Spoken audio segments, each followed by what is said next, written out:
kuşatır ve Allah-u Teala onlardan daha kıymetli olan günahsız melekler topluluğunda onları anar buyuruyor.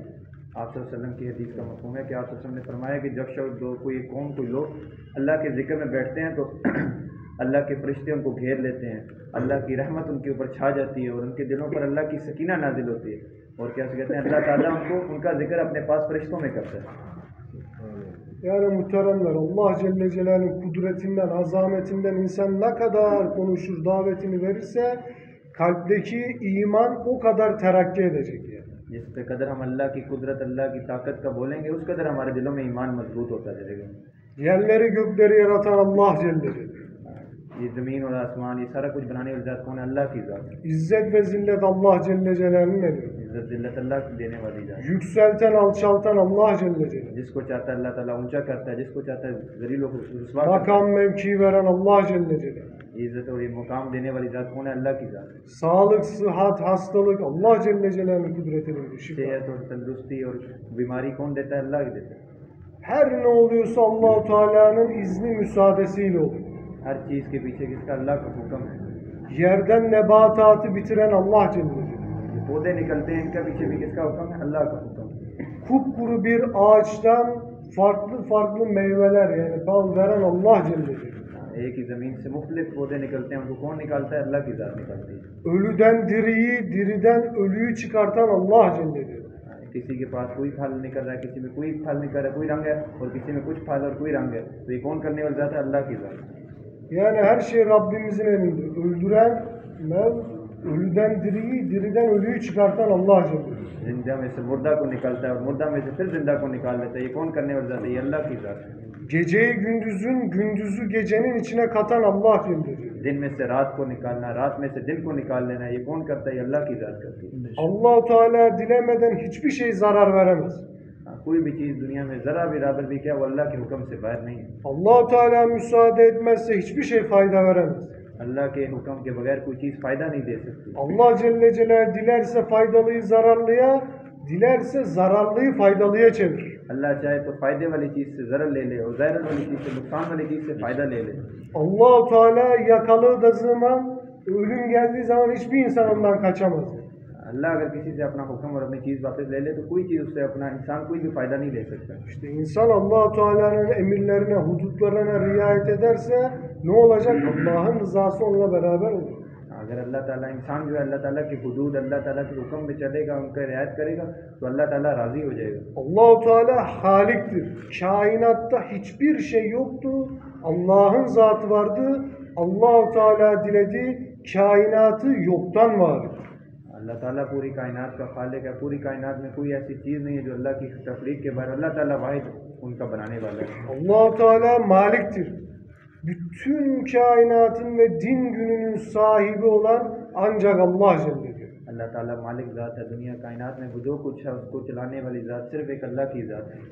Allah Celle Celaluhu rezzaktır. Yaratmış olduğu bütün mahlukatın rızkını eksiksiz tam şekilde veren Allah Celle Celaluhu. अल्लाह ताला राज़िक ज़ात है। पूरी कायनात में जितनी मखलूक है उन सबको रिज़्क़ देने वाली ज़ात सिर्फ एक अल्लाह की ज़ात है। Bu dünyada her insan, her mahluk son ağzının rızkının zerresini yemeden ona ölüm gelmeyecek. इस कायनात में दुनिया में जो कोई भी है जब तक अपने रिज़्क़ का आखिरी ज़र्रा नहीं खाएगा तब तक उसको मौत नहीं आएगी। Ama insanın rızkı bittiği zaman ona zerre kadar da rızık gelmeyecek. इंसान का भी जो ज़र्रा है इंसान को मिल के रहेगा। İşte nasıl olsun ki Allah-u Teala'nın insan kudretinden, onun büyüklüğünden ve azametinden konuşursa, işte onun kalbindeki iman o kadar lezzet verecek. जिस कदर हमारे यहाँ अल्लाह के ये अल्लाह का बड़ाई बोलेंगे उतना हमारे दिलों में ईमान की लज्जत आएगी। Yaptığı amellerden lezzet alacak. फिर हमें अमल में भी लज्जत मिलेगी। Kıldığı namazdan lezzet alacak. नमाज में मज़ा आएगा। İşte kelime-i Allah-u Teala bu kadar nimetin içinde en kıymetli nimet iman nimeti. कलमे के बाद कलमे की जो सबसे बड़ी नेमत है वो क्या? ईमान की नेमत है कि इंसान को ईमान मजबूत ईमान मिल जाए। Allah-u Teala bizlere bir iman, yani bir din verdi, bir de dinin çalışmasını verdi. ईमान का क्या मकसद है कि ईमान भी हो और इंसान को चलने दीन पर चलने वाला इंसान बन जाए। Allah-u Teala bizlere en kıymetli olan cennetin çabı, cennetin anahtarı olan iman kelimesini verdi. La ilahe illallah Muhammedur Resulullah. जन्नत की जो चाबी है वो क्या है, वो ये कलमे वाला ईमान है, वो क्या है, ला इलाहा इल्लल्लाह, ये जन्नत की चाबी है। İşte bu kelimenin de maksadını, bu kelimenin üzerimizde hakları var. Bunlardan bazıları lafzını doğru söylemek.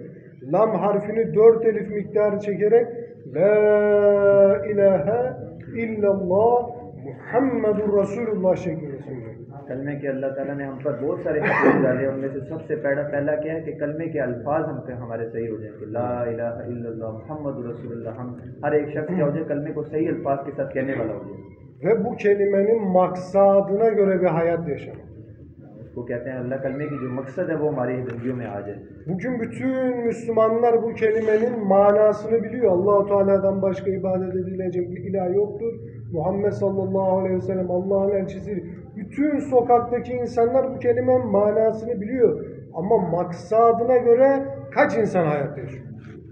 क्या माना मालूम है, माना क्या है कि अल्लाह के सिवा कोई माबूद नहीं, हज़ूर पाक सल्लल्लाहु अलैहि वसल्लम अल्लाह के रसूल है। ये कलमा माना तो जो कलमा पढ़ता है उसको मालूम है, लेकिन क्या मकसद इंसान नहीं समझा अभी तक। İşte bu kelimenin maksadı insanın kalbinde olan mahluka, eşyaya, maddeye yani yaratılmış olana karşı fayda zarar beklemek, bunlar bozuk inanç. Doğru olan inanç her ne oluyorsa Allah-u Teala'nın izniyle, onun müsaadesiyle oluyor. इसका मकसद क्या है कि जितनी भी दुनिया में मखलूक़ात हैं चीज़ें, क्या वो नफ़ा और नुकसान पहुँचाने में किसके, अल्लाह के हुक्म की मोहताज है।